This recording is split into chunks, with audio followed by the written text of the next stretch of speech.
12ஆம் வகுப்பு கணக்கு பதிவியல்ல பாடம் 4 நற்பெயரில் பயிற்சி வினா 8. ஒரு கூட்டாண்மை நிறுவனம் கடந்த 3 வருடங்களாக ஈட்டிய நிகர லாபங்கள் பின்வருமாறு: 2016 20,000 ரூபாய், 2017 17,000 ரூபாய் மற்றும் 2018 23,000. மேற்கண்ட காலம் முழுவதும் நிறுவனத்தில் பயன்படுத்தப்பட்ட முதல் 80,000.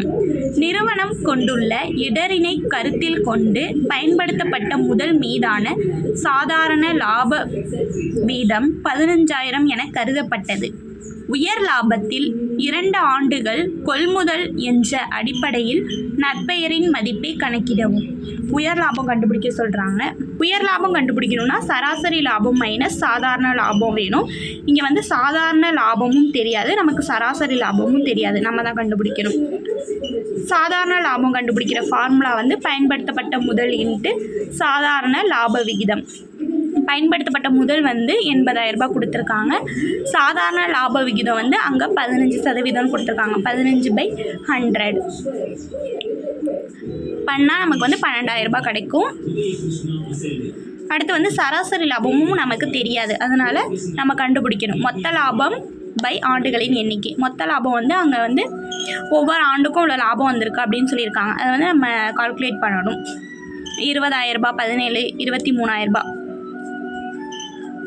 2017, 16, 17, 18க்கான லாபத்தை கண்டுபிடிக்கிறோம். டிவைடட் பை 3 போட்டால் சராசரி லாபம் 20,000 ரூபாய் கிடச்சிருச்சு. இப்போ உயர் லாபம் கண்டுபிடிக்கணும்னா சராசரி லாபம் மைனஸ் சாதாரண லாபம். சராசரி லாபம் 20,000 ரூபாய் இருக்குது. 20,000ல் சாதாரண லாபம் 12,000 ரூபாய் இருக்குது. இதை மைனஸ் பண்ணால் 8,000 ரூபாய். உயர் லாபம் நமக்கு 8,000 ரூபாய். இங்கே பாருங்கள், உயர் லாபம் 8,000 ரூபாய் நமக்கு கிடச்சிருச்சு. அடுத்து நற்பெயர் உயர் லாபம் இன்ட்டு கொள்முதல் ஆண்டுகளின் எண்ணிக்கை. உயர் லாபம் நமக்கு 8,000 ரூபாய் கண்டுபிடிச்சிருக்கோம். கொள்முதல் ஆண்டுகள் அங்கே சம்லே கொடுத்துருப்பாங்க 2. 8,000 இன்ட்டு 2 16,000 ரூபாய். நமக்கு நற்பெயர் 16,000 ரூபாய் கிடச்சிருச்சு. இந்த வீடியோ உங்களுக்கு பிடிச்சிருந்தா லைக் பண்ணுங்கள், ஷேர் பண்ணுங்கள், கமெண்ட் பண்ணுங்கள், மறக்காமல் சப்ஸ்கிரைப் பண்ணுங்கள்.